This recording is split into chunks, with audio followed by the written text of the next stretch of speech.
Very good morning, students. So today we are going to read chapter 21, Human Capital Formation in India, right? So सबसे पहले हम जानते हैं कि actually human capital होता क्या है. तो ह्यूमन कैपिटल मीन्स किसी ह्यूमन बीइंग का स्किल और एक्सपर्टाइज, राइट. तो ह्यूमन कैपिटल भी उतनी ही इम्पोर्टेंट है जितनी फिजिकल कैपिटल किसी कंट्री की इकोनॉमिक डेवलपमेंट के लिए. ठीक है. तो ह्यूमन कैपिटल फॉर्मेशन से मतलब वो प्रोसेस जिससे हम हमारी ह्यूमन कैपिटल की एफिशिएंसी को बढ़ा रहे हैं, उसे हम ह्यूमन कैपिटल फॉर्मेशन कहते हैं. ठीक है. तो ह्यूमन कैपिटल डेवलपमेंट कैसे हो सकती है? स्किल बढ़ाने से, उनको ट्रेनिंग देने से, एफिशिएंसी बढ़ाने से, राइट.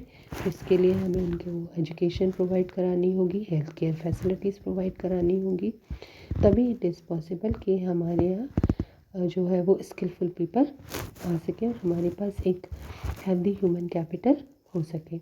ठीक है. तो हम सब जानते हैं कि अगर एक हाईली स्किल पर्सन है तो वो एक नॉन स्किल पर्सन से काफ़ी अच्छा वर्क करेगा, उसके पास नए आइडियाज़ होंगे, नए मेथड्स ऑफ प्रोडक्शन होंगे, राइट. तो जब भी हम एक्सपेंडिचर करते हैं एजुकेशन पर, हेल्थ पर, ठीक है, ऑन जॉब ट्रेनिंग पर, तो ये हमारे ह्यूमन कैपिटल फॉर्मेशन के तरीके होते हैं. ठीक है. जो कि हमारी ह्यूमन कैपिटल को मोर एफिशिएंट बना करके उन्हें ज़्यादा प्रोडक्टिव बनाती हैं. ठीक है. तो अगर हम बात करते हैं ह्यूमन कैपिटल फॉर्मेशन के लिए, सो वहाँ पर expenditure on health and education that is very important, क्योंकि वो मोर प्रोडक्टिव जो है वो हमारी ह्यूमन कैपिटल को टर्न करती है, राइट. नाउ लेट्स सी कि what is the concept of human capital in human capital formation. ठीक है. तो जब हम बात करें to develop various sectors of economy, इससे पहले हमारी मैन पावर प्लानिंग जो होती है वो बहुत ही इम्पोर्टेंट है. ओके. क्योंकि हमारा जो मैन पावर होता है वो हमारी कंट्री का ह्यूमन रिसोर्स होता है. तो मैन पावर का मतलब होगा ह्यूमन रिसोर्स को हमारी डेवलपमेंट नीड के अकॉर्डिंग एफिशिएंट बनाना. ओके. तो proper utilization of manpower जो होती है अगर हम करेंगे तब भी हमारी कंट्री जो है वो डेवलप हो पाएगी. ठीक है. तो उन्हें प्रॉपर एजुकेशन देना, हमारी कंट्री को हमारी पॉपुलेशन को उन्हें ट्रेन करना, लेबर फोर्स को टर्न करना इस तरह से कि हमारे पास टेक्नोलॉजी, इंजीनियरिंग, मैनेजमेंट में, मेडिसिन्स में, हर एक फील्ड में हमारे पास में ह्यूमन कैपिटल हो बहुत ही एफिशिएंट, राइट. तो उनको स्किलफुल बनाना that is the process of human formation, human capital formation हम कह सकते हैं. तो ह्यूमन कैपिटल फॉर्मेशन एक बहुत ही लॉन्ग टर्म पॉलिसी है, लेकिन ये बहुत ही इम्पॉर्टेंट है किसी भी कंट्री की प्रोग्रेस के लिए. ओके. नाउ लेट्स सी कि ह्यूमन कैपिटल और ह्यूमन डेवलपमेंट के बीच में डिफरेंस क्या है. तो human capital considers education and health as a means to increase labour productivity. Okay. तो ह्यूमन कैपिटल जो उसका मानना है कि एजुकेशन और हेल्थ जो होती है वो लेबर की प्रोडक्टिविटी बढ़ाती है, जबकि ह्यूमन डेवलपमेंट इस आइडिया पर बेस है कि एजुकेशन एंड हेल्थ जो होते हैं वो ह्यूमन वेलबींग के एक इंटीग्रल पार्ट है. ठीक है. इसीलिए सभी को के पास में ability to read and write होना चाहिए, तभी हम हेल्दी एंड लॉन्गर लाइफ जी पाएंगे, राइट. नेक्स्ट, ह्यूमन कैपिटल जो होती है ह्यूमन बीइंग को as a means to end, यानी अगर हम कुछ प्राप्त करना चाहते हैं तो उसका तरीका है इंसान. ठीक है. लेकिन जब हम बात करते हैं इम्प्रूव्ड ह्यूमन डेवलपमेंट की, तो वहाँ पर human being is considered as an end, right. तो यहाँ पे हमने ह्यूमन बीइंग को कोई सोर्स नहीं माना है, बल्कि इनको एक एम माना है डेवलपमेंट में, जिन्हें हमें एक एफिशिएंट फॉर्म में लेकर के आना है. ठीक है ना. तो from the perspective of human capital, investment in education and health, इसका कोई रिजल्ट नहीं होता है. ठीक है. जस्ट अनप्रोडक्टिविटी हम प्रोडक्टिव कह सकते हैं, लेकिन ह्यूमन डेवलपमेंट जो होता है वहाँ पर हमको प्रोडक्टिव रिजल्ट देखने को मिलते हैं। ठीक है, तो ह्यूमन डेवलपमेंट जो है it consider investment in health and education should be increased. ठीक है, तभी हमारी प्रोडक्टिविटी ऑफ कंट्री जो है वो बढ़ पाएगी एंड इकोनॉमिक डेवलपमेंट हो पाएगा। ओके, और ह्यूमन कैपिटल और फिज़िकल डेवलपमेंट जो होती है वो का दोनों ही डिफरेंट होती है। ठीक है, ह्यूमन कैपिटल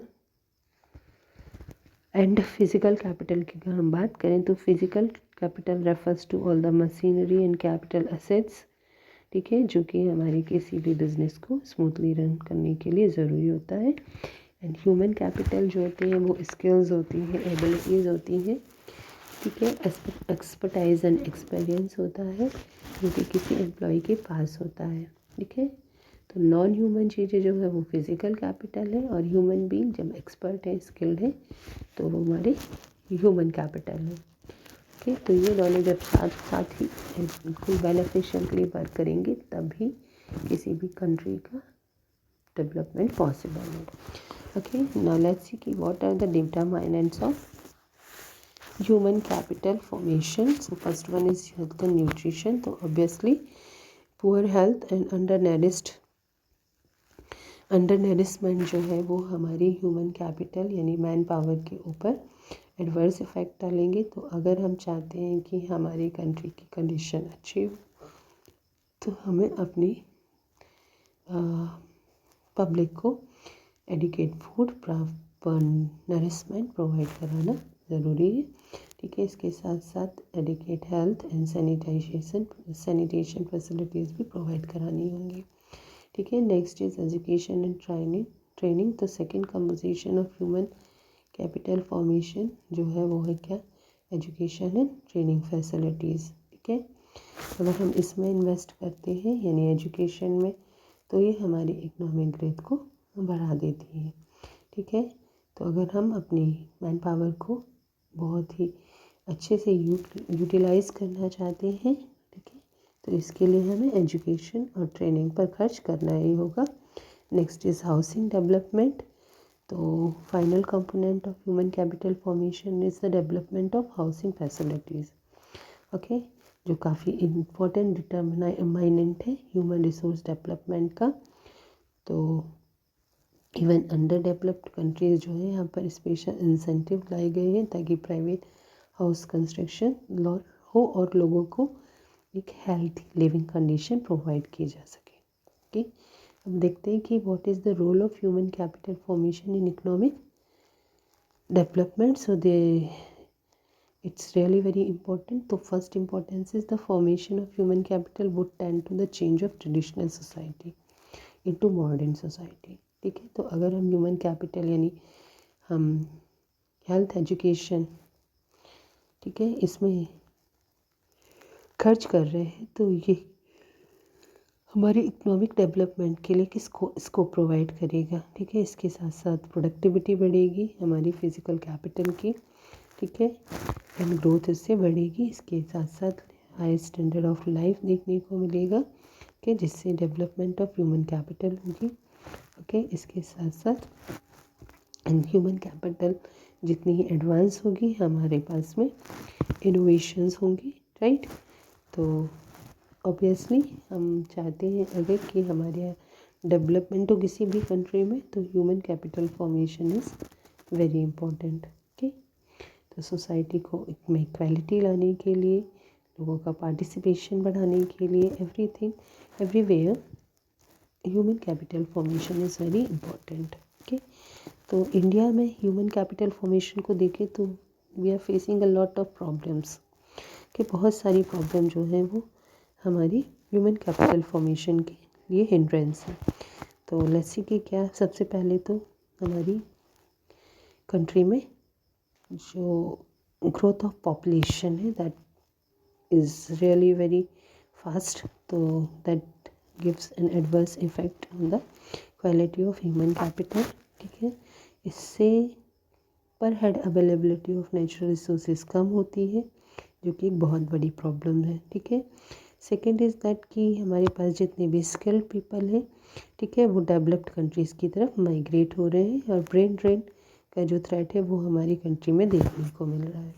ठीक है, इसके अलावा हमारे पास में इनसफिशिएंट मैन पावर प्लानिंग जो है, इसकी वजह से भी बहुत सारी प्रॉब्लम देखने को मिलती है। ठीक है, so there is a need to maintain the balance between the demand and supply of technical labor fibres force. ठीक है, ताकि हमारी कंट्री में जो है डेवलपमेंट की पोजीशन लाई जा सके। ठीक है, सो वी कैन से कि हमारी जो कंट्री है वहाँ पर ह्यूमन कैपिटल फॉर्मेशन को लेकर की बहुत सारी प्रॉब्लम्स हैं जिन्हें ख़त्म करना है। तो they can be set like population growth को कम करना होगा, मैन पावर प्लानिंग करनी होगी। ठीक है, quantity and qualitative aspect of human capital जो है, जो भी उनकी नीड है उनको पूरा करना होगा। एजुकेशन सिस्टम को जो है वो ज़्यादा बेटर बनाना होगा। ठीक है, हेल्थ सर्विसेज, न्यूट्रिटिव फूड जो है वो सभी के पास में पहुंचाना होगा, तभी हमारी कंट्री में ह्यूमन कैपिटल फॉर्मेशन जो है वो हो पाएगी। ठीक है, सो हमने अभी पढ़ा कि एजुकेशन जो है वो बहुत ही इम्पॉर्टेंट है जब हम बात करते हैं ह्यूमन कैपिटल फॉर्मेशन की, राइट। तो लेट्स सी कि एक्चुअली इम्पोर्टेंस क्या है ह्यूमन कैपिटल फॉर्मेशन में एजुकेशन का, राइट। तो it is important for imparting adequate knowledge of any subject matter, right. तो एजुकेशन अगर है तो ही हमें अपने किसी पर्टिकुलर सब्जेक्ट मैटर के ऊपर सारी की सारी इन्फॉर्मेशन होगी। ठीक है, अगर हम अपनी एजुकेशन को अच्छा करना चाहते हैं तो हमें टीचर्स को इक्विप्ड करना होगा विद द पैडागॉजिकल स्किल, यानी उन्हें पता हो कि पर्टिकुलर बच्चा जो है वो किस फील्ड में जा सकता है, उसके लिए क्या कर सकते हैं वो। ठीक है, they should acquire the understanding of child psychology. ठीक है, इसके अलावा प्रॉपर एटीट्यूड टुवर्ड्स टीचिंग उनमें डेवलप करना होगा। सेल्फ कॉन्फिडेंस टीचर्स के अंदर लेकर के आना होगा। इंस्टीट्यूशनल फैसिलिटीज़ उन्हें प्रोवाइड करानी होंगी। ठीक है, इसके अलावा चाइल्ड साइकोलॉजी की कौन सा बच्चा क्या कर सकता है, उसको किस तरह से हम किस फील्ड में आगे ले जा सकते हैं, ये टीचर्स को पता हो। ठीक है, इसके अलावा ability to give direct satisfaction of parents from achievement of children, यानी पेरेंट्स का भी जो है बहुत ही इम्पोर्टेंट रोल होगा। एजुकेशन की जो भी खामियां हैं वो अगर हम दूर करेंगे तब भी हमारी एजुकेशन जो है वो ह्यूमन कैपिटल फॉर्मेशन के लिए यूज़फुल होगी। ओके, सो यहाँ पर हम पढ़ने वाले हैं कि एजुकेशनल सेक्टर, क्योंकि हमने कहा कि एजुकेशन जो है बहुत ही इम्पोर्टेंट है ह्यूमन कैपिटल फॉर्मेशन के लिए। तो इंडिया में क्या ग्रोथ हुआ है, बिकॉज हम जानते हैं कि इंडिया इज़ अ कंट्री जहाँ पर जिसने काफ़ी लंबा टाइम देखा under slavery, and that's why हमारा इकोनॉमिक डेवलपमेंट जो है वो पूरी तरह से रुक गया था। ठीक है, बहुत सारी फैसिलिटीज़ हमारी कंट्री में नहीं थी। सो अभी हमारी कंट्री ने कितना ग्रोथ किया है, that has been described here. So expansion of general education, primary education को हम जानते हैं कि फ्री कर दिया है, कंपलसरी कर दिया गया है। इसके साथ साथ मिड डे मील प्रोवाइड किया जा रहा है बच्चों को फ्रॉम 1995। ठीक है, ताकि वो स्कूल छोड़ कर के ना जाए, राइट। साथ ही साथ स्कूल्स का नंबर काफ़ी सारा बढ़ चुका है, यूनिवर्सिटी भी काफ़ी सारे बढ़ गए हैं।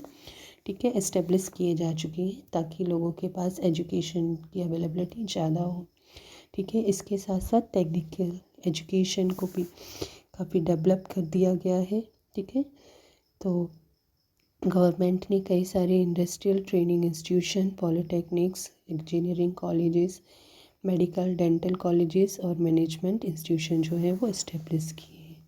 कि कुछ इंस्टीट्यूशन जो हैं वो यहाँ पर दिए हुए, those are very important. Okay, so first is Indian Institute of Technology, that is IIT। Okay, so ये इंजीनियरिंग से रिलेटेड है। यहाँ पर टेक्नोलॉजी ऑफ इंटरनेशनल स्टैंडर्ड के 7 इंस्टीट्यूट जो हैं वो मुंबई, दिल्ली, कानपुर, चेन्नई, खड़गपुर, रुड़की और गुवाहाटी में इस्टेब्लिश किए गए हैं। ओके, ताकि टेक्निकल एजुकेशन जो है वो सभी लोगों को मिल सके।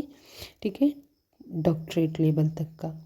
नेक्स्ट इज़ NIT, ठीक है। ये है नेशनल इंस्टीट्यूट ऑफ टेक्नोलॉजी, ये इंजीनियरिंग और टेक्नोलॉजी से रिलेटेड है। इसका रीजनल कॉलेज जो है दे आर अबाउट 17 जिनको कंट्री में इस्टेब्लिश किया गया है। तो यहाँ पर engineering and technical education provide की जाती है। नेक्स्ट इज़ IIM, ये मैनेजमेंट से related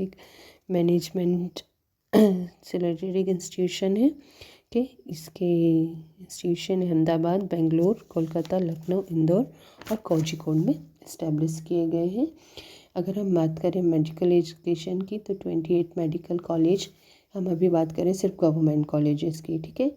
165 medical and 40 dental college जो है वो कंट्री में 1998-99 तक इस्टेब्लिश कर दिए गए हैं और nowadays they must have been large in number, right.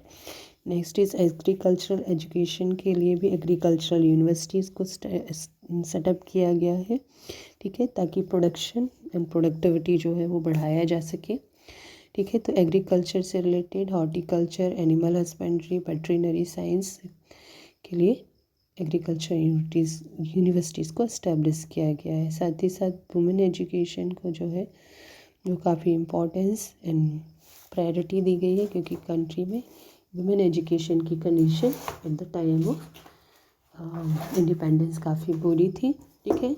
तो 2001 की अगर हम सेंसस की बात करें तो काफ़ी लो थी तब भी, इट वाज जस्ट 52, ठीक है। जबकि mains literacy was 75.8%, right.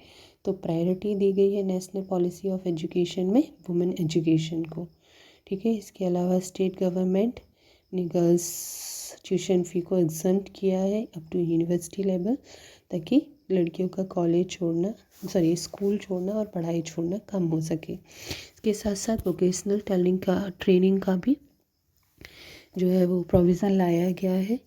So government ने ग्रांट दिया है टू द स्टेट गवर्नमेंट, ताकि इससे रिलेटेड प्रोग्राम्स चलाए जा सके। तो agriculture, pisciculture, dairy, poultry, typing, electronics और भी बहुत सारी तरह की एजुकेशन जो कि वोकेशनल एजुकेशन या वोकेशनल ट्रेनिंग में हम जिसको ले सकते हैं, हायर सेकेंडरी करिकुलम में लेकर के आई गई है, ठीक है।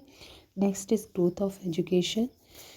तो एजुकेशन से रिलेटेड या एकेडमिक्स से रिलेटेड हमारी जो भी यूनिवर्सिटीज़ हैं उनके नंबर्स अब काफ़ी बढ़ गए हैं, ठीक है। 2001 तक 254 यूनिवर्सिटीज़ जो हैं वो हमारी कंट्री में खोले जा चुके थे, ठीक है। जबकि 1951 में इट वाज जस्ट 1, ठीक है।